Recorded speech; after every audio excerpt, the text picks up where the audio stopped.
34 minutos. Bueno, y efectivamente habría que conocer que el panorama político efectivamente cambia. ¿Qué va a pasar? O sea, si el trámite que se nos acaba de explicar va en esa misma dirección y surte los efectos que nos han explicado, cuidado, que pueden ir en dos direcciones, ¿no? Ya se nos explicó que acepten o que no lo acepten. ¿Cómo es la casta? Sí. Ya está con nosotros precisamente para evaluar ese dos posibles escenarios. Don José Raúl Mulino, a la fecha candidato a la vicepresidencia de la República por el partido RM y por el partido Alianza, porque tenemos que comenzar este tiempo que nos da José Raúl Mulino preguntándole en el análisis tanto de José Raúl Mulino, el individuo, como del equipo de campaña de Martinelli, que esto llega hasta el final, si va a cambiar el escenario político, si el tiquete presidencial va a cambiar, o sea, hasta este momento, hasta lo que se pueda saber, José Raúl, que no puede compartir. Buenos días, bienvenido. Muy buenos días, profesor Edwin. Buenos días a toda la mesa y a todos tus oyentes. Inicio por manifestar algo muy importante. Estamos frente a un acto ilegal sin precedentes en la historia jurídica judicial de este país. ¿Por qué digo esto? Porque el Tribunal Superior ha decidido una apelación cuando mediaba un amparo de garantías constitucionales aceptado por un magistrado de la Corte, el magistrado Sedalice, que ordenó la suspensión de todo el proceso. Y ha inventado desdoblar o romper el proceso para concluir la sentencia con la orden del magistrado vigente de suspender el proceso y mantener la suspensión del proceso en lo que atañe al amparo correspondiente. Debo aclarar, y son temas muy técnicos, voy a tratar de ser lo más simplista posible porque la juridicidad complica pues para el que no es abogado. Y este es un tema altamente jurídico. No fue Martinelli el que interpuso el amparo. Lo interpuso otro de las personas halladas culpables o sentenciadas en primera instancia, el señor Vernon Salazar, a través de su abogado William Parodi. Interponen el amparo por una razón que es muy propia de su caso, y es de un recurso de hecho que presenta el fiscal porque la jueza, dentro de una estrategia de apurar el proceso, condena a 5 y elimina creo que 10 personas más, saca a 10 del proceso. Y el fiscal llegó tarde a la apelación, valiéndose de decir de que él tenía hasta la medianoche y no hasta las 5 de la tarde por el sistema de notificación electrónico que a juicio de quienes decidieron el recurso de hecho no aplicaba en este caso. Le admiten al fiscal el recurso de hecho y se traba el proceso por razón del amparo de garantía que entra o entrará en su momento a analizar el tema. Es la primera vez, yo tengo 40 años de ser abogado y ayer conversaba con varios colegas, incluso un ex magistrado de la Corte Suprema con 62 años de ejercicio de la profesión. Jamás yo he visto que desacaten la orden de un magistrado de la Corte respecto de la sacrosanta figura de un amparo de garantías constitucionales que su nombre lo dice todo.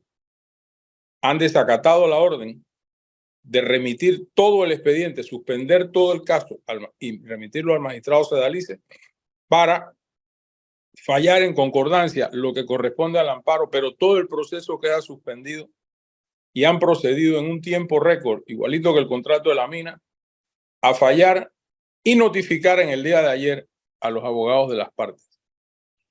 Debo decir también que este es un tema fundamental que no mencionan los opositores a Martinelli.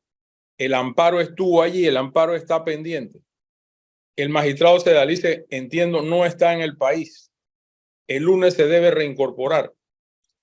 Creo yo que no va a ser poca la reacción, presumo, porque él es un superior jerárquico de quienes así han fallado y tiene que imponerse la jerarquía y sobre todo la jerarquía de la figura jurídica que está en juego, que es un amparo de garantías constitucionales.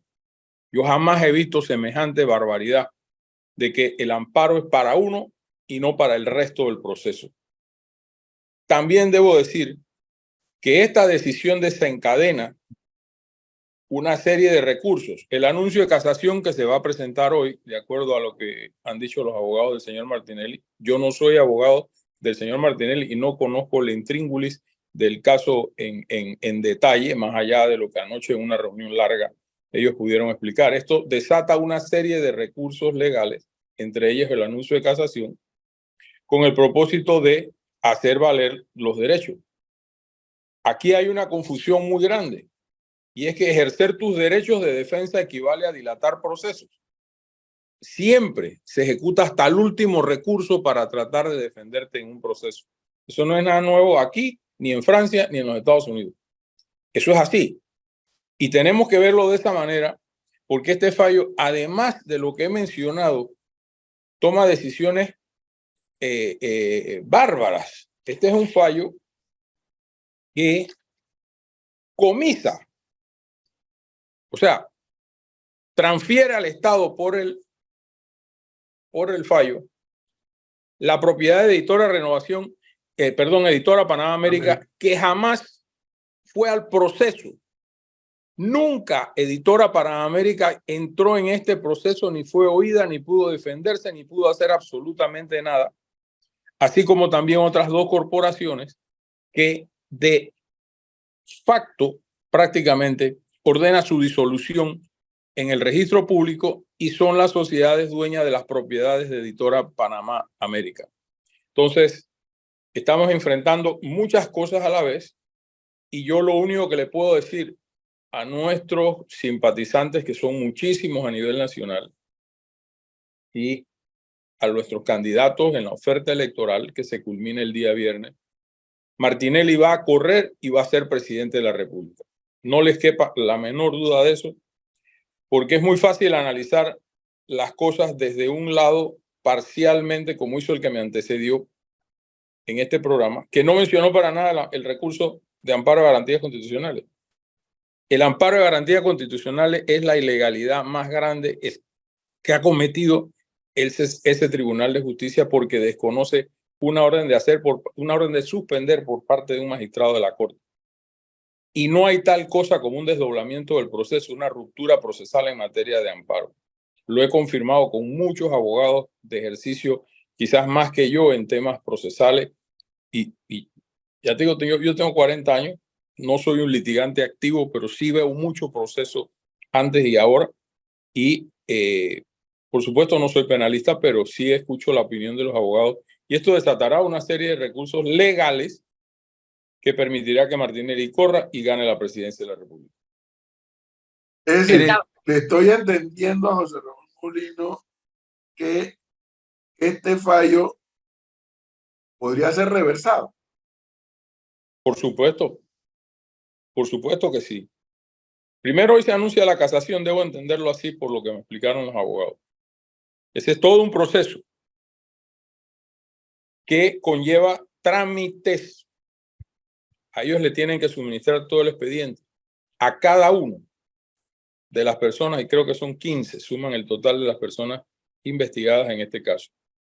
Todo este proceso no se puede surtir en 24 horas como hicieron ayer. Ayer fallaron, ayer notificaron y ayer reingresaron todo al juzgado de Balavisa Martínez. Eso, los que sabemos algo de esto, sabemos que eso no pasa. Eso no pasa. Entre un fallo y la notificación pasan días, a veces semanas. Eso todo sucedió ayer, 24 de octubre. Y también es importante recordar que aquí está en juego la judicialización del proceso electoral. Nosotros queremos ser otro Guatemala. Bueno, allá habrá algunos que odian más a Martinelli que los que le interesa o quieran al sistema democrático panameño. No me cabe la menor duda de eso. Pero esto es sospechoso porque escuchamos días atrás, o sea, la semana pasada ya, dos voceros claros de medios informativos enemigos de Martinelli hablando de lo que sucedió en el fallo ayer. E inmediatamente yo comencé a investigar la figura esta, porque la figura de la ruptura procesal está contemplada en el Código Procesal Penal, que no aplica. Este es un sistema, este caso se lleva adelante con el sistema inquisitivo, no con el sistema penal acusatorio. Señor y Molino. Esa figura, espérate un momentito, y esa figura aplica para otros casos determinados, no para el tema de amparo de garantías constitucionales, que es algo por completo ajeno a lo que esta barbaridad ha hecho, y tocará pues al magistrado Sedalice en su momento actuar en concordancia y ejercer ¿cómo se llama? La jefatura, el liderazgo, la jerarquía que tiene como magistrado de la Sala Penal de la Corte. Me dice un abogado por aquí que es lo interesante del derecho, que es un tema de interpretaciones también que tienen los diferentes abogados, pero siguiendo la línea de lo que usted dice y llevándolo a la actualidad y al tema político, en caso de que se acepte el recurso de casación y de casación falle en contra del señor Ricardo Martinelli, ¿está José Raúl Molino preparado para ser candidato en esa eventualidad a la presidencia de la República? Por supuesto que lo estoy. Y el Código Electoral así lo establece. Pero la primera parte de su pregunta es muy importante, porque si bien el recurso de casación, que no es una tercera instancia, ojo, el recurso de casación es una instancia, un recurso extraordinario para revisar la ilegalidad con que se ha desarrollado en el fondo y la forma un proceso ante la primera y la segunda instancia. Disculpen los legalismos, pero es que no hay otra manera de explicar un tema legal. La tendencia ha sido de ni siquiera admitir los recursos de todas aquellas personas vinculadas a procesos ligadas en alguna manera al señor Martinelli. Simplemente anuncian casación, presentan, niegan el ingreso. Es la manera más rápida, también la más irresponsable, porque se niegan a conocer las interioridades y las ilegalidades que puedan haber dentro del proceso, que es el propósito máximo en el fondo y la forma de un recurso de casación, en este caso casación penal. En realidad, preocupa mucho porque, primero, es la manera más rápida de cumplir y satisfacer la enemistad política y anular un candidato a la presidencia de la República, el más relevante en este proceso electoral. No admitir la casación por las razones que quieran hacer. No la admiten, punto, se acabó el caso. La otra sorpresa para mí, viendo la trayectoria con que vienen, es que lo admitan y entren en el fondo del recurso y se decida en algunos meses esta realidad jurídico-procesal. Sin embargo, estamos viendo la mano política en esto con un propósito real y evidente: sacar a Martinelli de la carrera. Pero sacar a Martinelli de la carrera no convierte a Gaby Carrizo en ganador de las elecciones. No. Eso es lo que si tú me dices que Gaby Carrizo está a 2 puntos de Martinelli en todas las encuestas, digo, no, Gaby presidente. Pero eliminar a Martinelli de la carrera volverá a poner el reloj en cero para todos los que corramos en ese momento. Pero Gaby Carrizo no gana esta elección. Eso sí lo puedo firmar ante notario público hoy. Y menos con la debacle que tenemos, un país enfrentado, paralizado y protestando por 1000 razones. Olvidémonos del exabrupto y de la barbaridad de contrato que ha sido ese contrato que negoció el gobierno con la mina. Que por supuesto se va a mantener hasta que se pueda mantener. Claro, pero que se pueda mantener. Don José Raúl, siguiendo un poco la línea de la pregunta de Leonardo, ¿cómo no pensar que José Raúl Molino, si llega a suceder lo que muchos quieren que suceda, que es que Ricardo Martinelli no esté presente en el escenario electoral de 2024, ¿cómo asegura José Raúl Mulino que no sería el delfín de Ricardo Martinelli? ¿Cómo asegurar que José Raúl Mulino no acataría las directrices que Ricardo Martinelli le da para gobernar? Incluso, ¿cómo llegar a pensar que el vicepresidente o candidato a vicepresidente que José Raúl Mulino tenga no sea impuesto por Ricardo Martinelli si él no puede participar en las elecciones? Después del 31 de octubre, de acuerdo a las fechas fatales, así se llaman este tipo de fechas, impuestas por el Tribunal Electoral, la nómina Martinelli-Mulino existirá. Nosotros cumplimos el viernes ya el último tramo de postulaciones y se presentará inmediatamente todo el Tribunal Electoral. Si después de eso a él lo inhabilitan por razón de este tipo de cosas, yo corro solo. No existe la posibilidad, dice el Código Electoral, yo corro sin vicepresidente. Y si gano, entonces serán otros 500 pesos y se decidirá en su momento qué pasa. Yo no me quiero adelantar a los tiempos, pero independientemente de lo que representa mi candidatura, quien crea que José Raúl Mulino es un títere se equivoca. Yo respeto, quiero mucho a Martinelli, como he dicho, creo que en este programa voy a hacer lo que tenga que hacer dentro de la ley para ayudarlo y defenderlo. Y no solo a él, sino a la enorme cantidad de personas que han sido objeto de los mismos tratos discriminatorios e ilegales por parte de toda la corte de Varela que sigue mandando en el Ministerio Público. No en la corte, pero en la corte la ha reemplazado la corte de Nito Cortizo con Gaby Carrizo, que son los que mangonean las decisiones abajo. Entonces, reitero, pueden descalificar a Martinelli. El poder es el poder. Y cuando se ciega, se ciega. ¿Pueden la inhabilitación de Martinelli hacer que Gaby Carrizo gane la elección? Primero gano yo una canonización en el Vaticano como santo o beato antes que Gaby Carrizo sea presidente de este país. Eso sí se lo puedo asegurar. Quiero preguntarle a José Raúl Mulino este punto. ¿Por qué José Raúl Mulino vincula este análisis o este componente político de que descarrilar a Martinelli de la contienda no produce el triunfo de Carrizo, lo cual yo coincido? Una cosa no trae a la otra, pero ¿por qué casa el comentario de la parte legal y de la judicial con un tema político electoral como lo de Carrizo? Mulino vincula lo uno a lo otro. Bueno, yo creo que tengo que vincularlo. En este caso yo presumo la mala fe. Yo no creo que, reitero, yo no he visto pronunciamientos más aberrantes que como el que tengo enfrente y que obligan a cualquier abogado medianamente competente a coincidir conmigo. Nunca he visto un amparo que no suspenda todo un proceso después que se decide suspenderlo y acoger el amparo para entrar a decidir.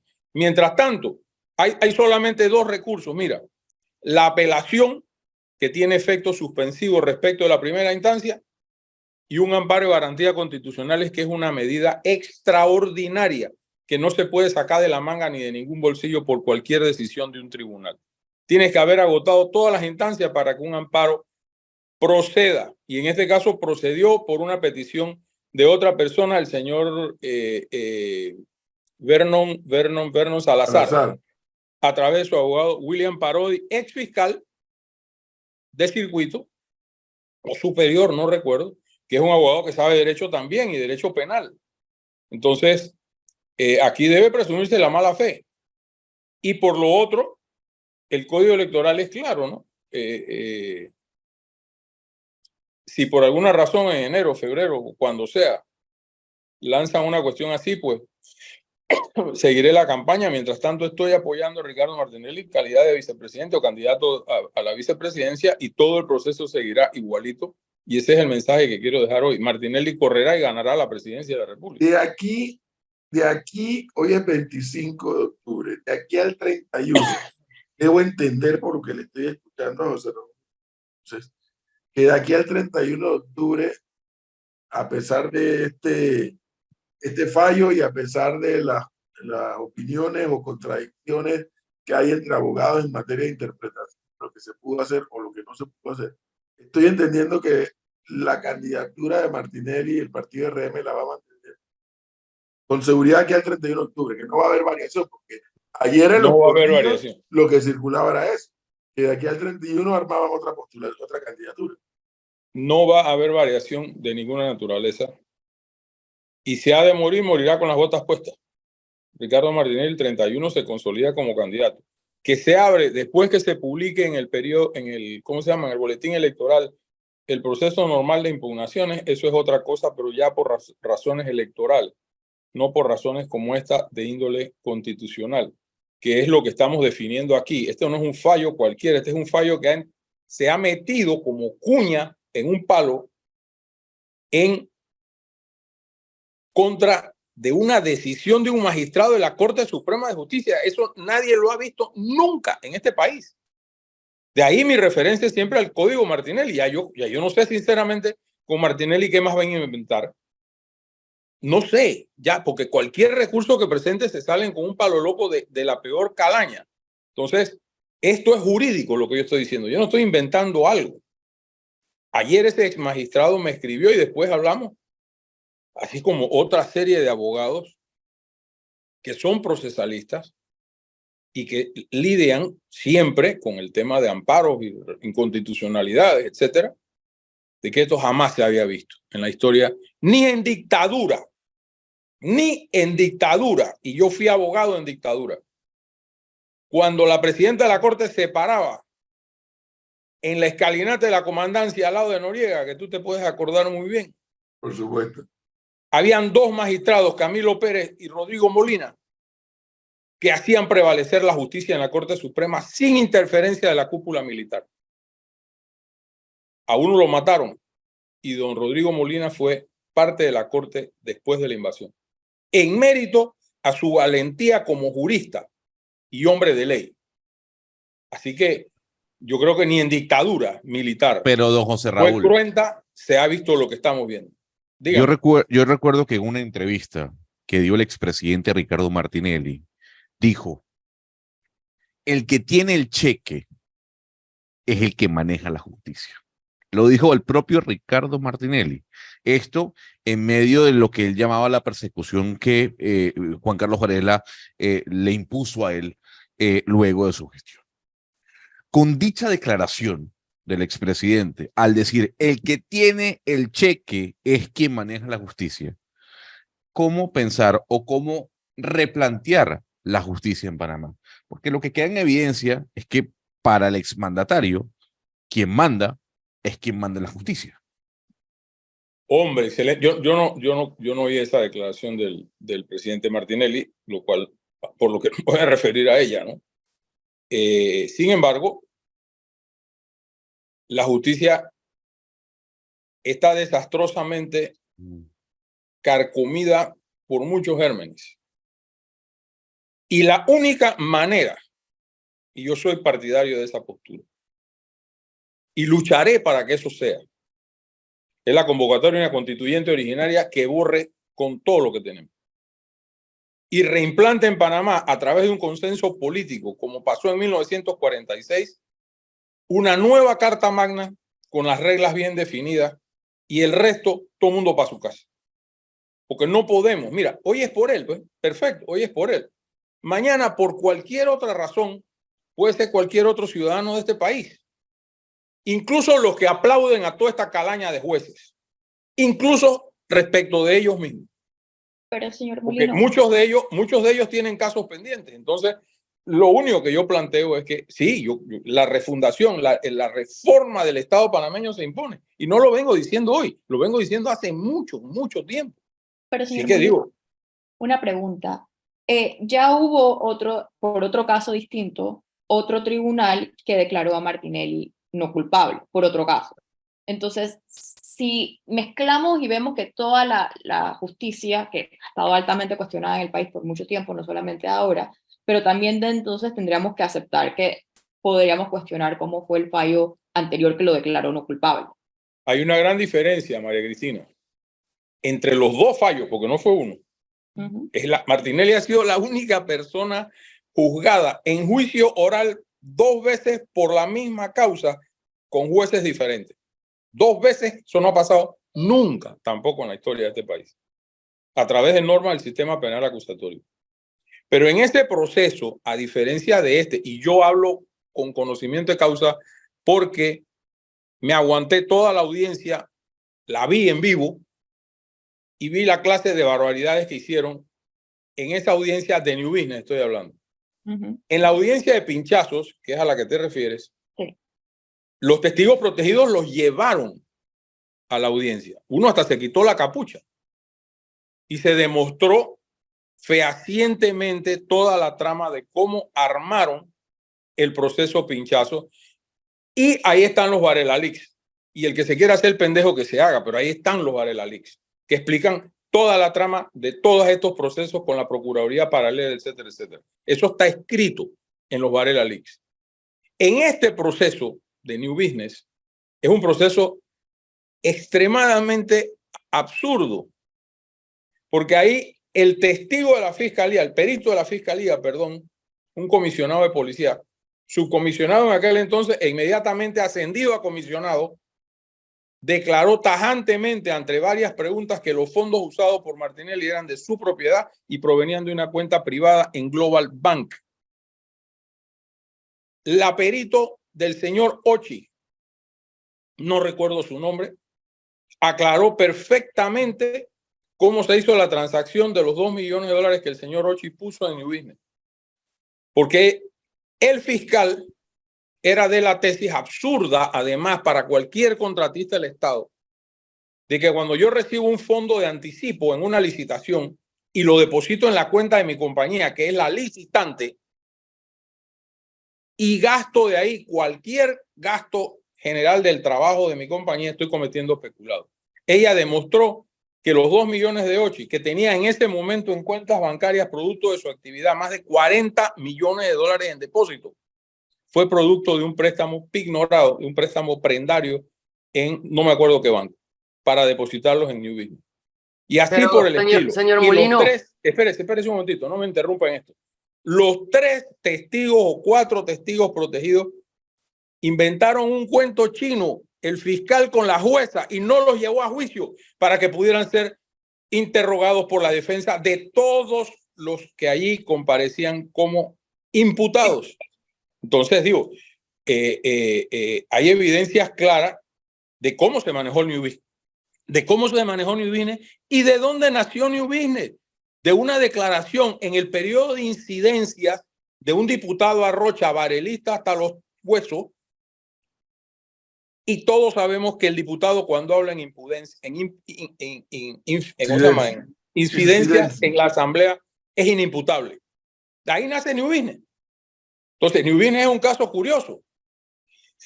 No dice en ninguna parte cómo llegan a la conclusión de que fueron fondos públicos.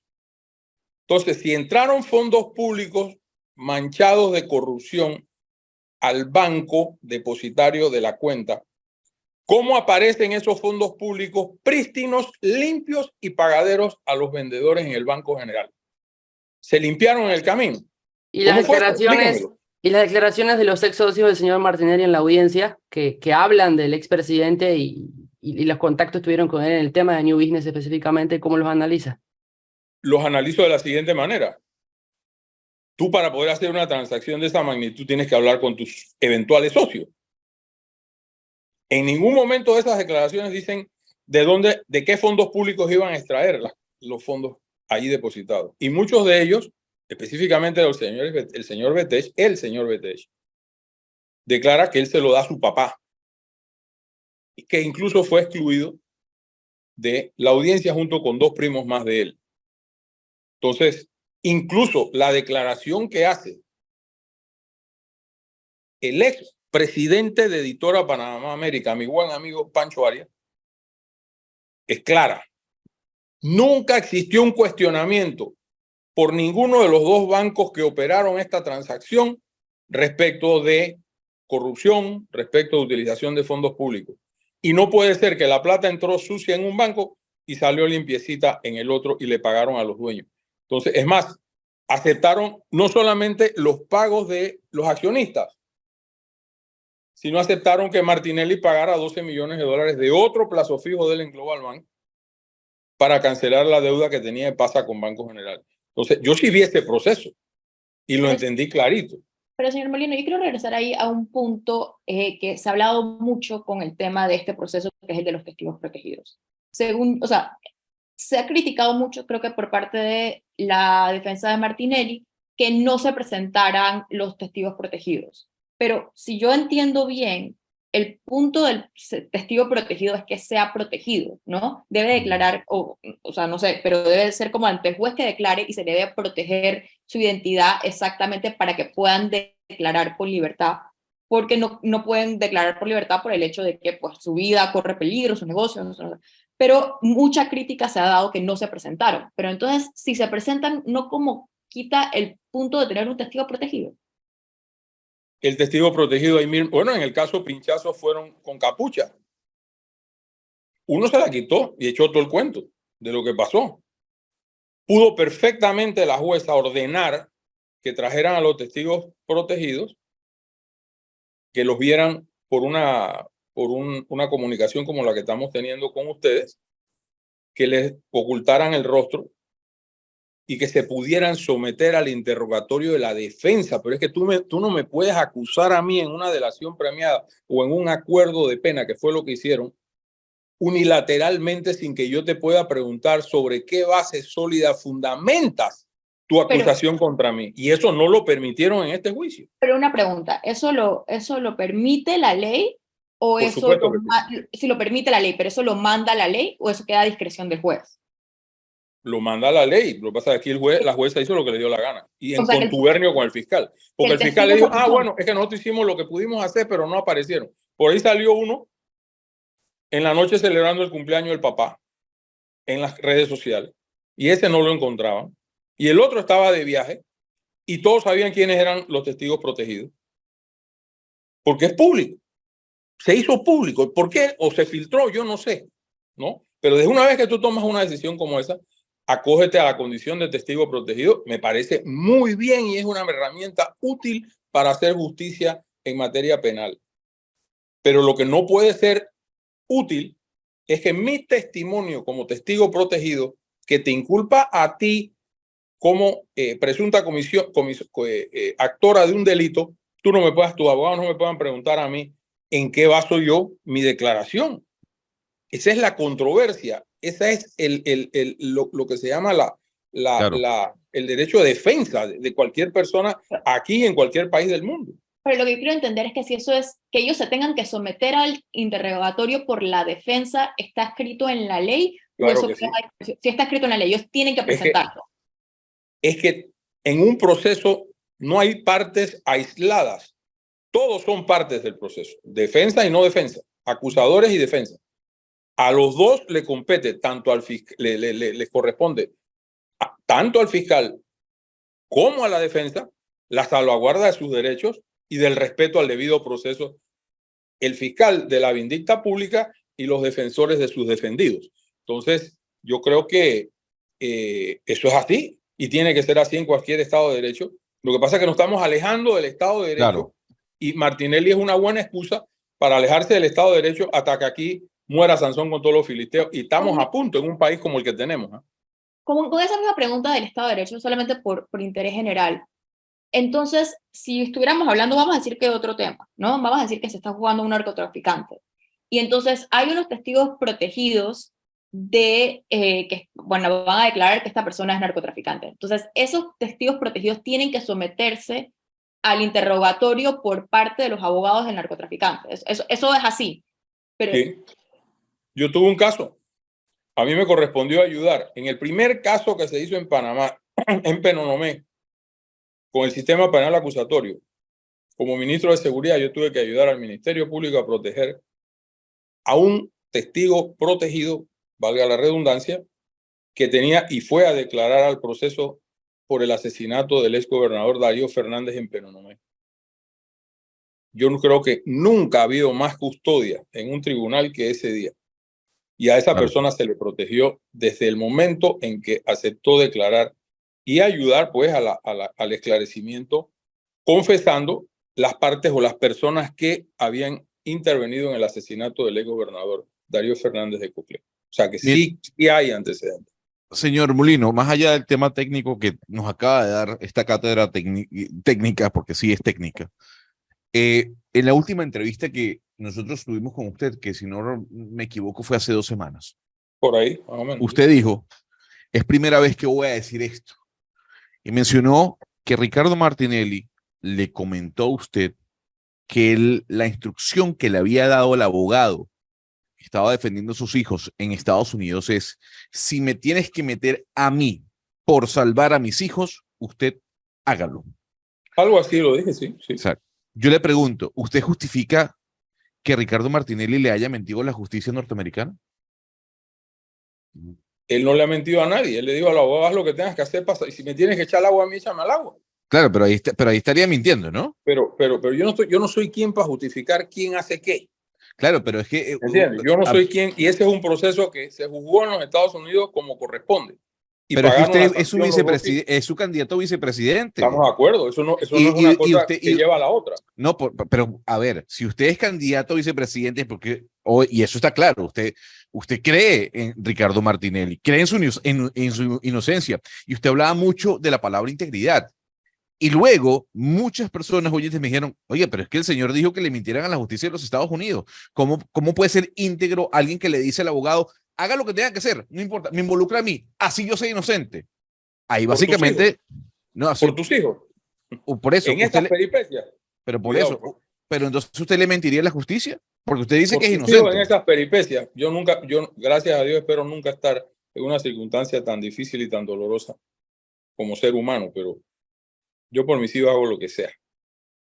Hoy, mañana y siempre haré lo que tenga que hacer por mis hijos, porque es lo único que me ha dado la vida para proteger y cuidar contra cualquier maledicencia, contra cualquier hecho que los pueda afectar. Y te lo digo sinceramente. Me dolió mucho cómo atacaron a una hija mía de gratis en estos días, por ser hija mía. Sí. Eso es periodismo, eso es libertad de expresión. No. Cosa más repugnante. Repugnante, por supuesto, pero hay quienes lo aplaudieron. Muy repugnante. Pero bueno, esa es la cultura política que estamos construyendo en esta sociedad panameña.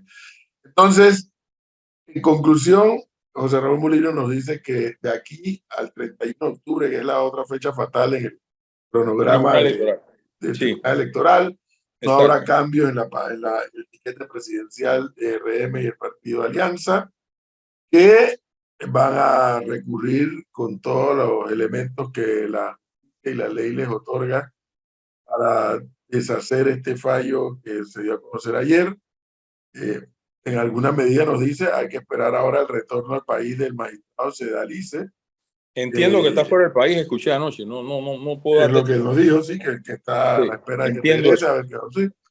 Y que nos ha planteado un tema que nos pone aquí, a ver, la palabra no es dudar, pero sí a preguntar cómo fue posible, y eso a mí siempre me lo han explicado desde la época de la dictadura, lo tuve que aprender, el amparo de garantía suspende todo.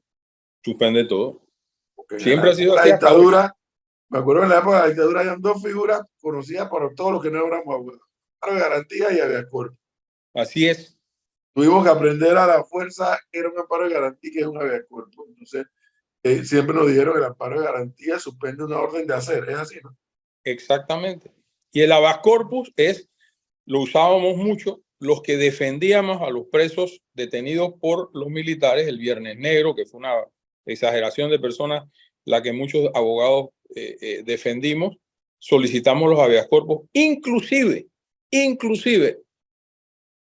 el habeas corpus significa tráiganme al cuerpo. Hay cuerpo, es decir, tráiganme al prisionero para yo verlo frente a la autoridad. Inclusive eso se logró en dictadura. En dictadura se logró hacer eso. José Raúl Molino, gracias por este tiempo. A ustedes siempre, y saludos a audiencia, y ya saben que nada está en firme y todo esto está suspendido. Gracias a ustedes siempre por la amabilidad.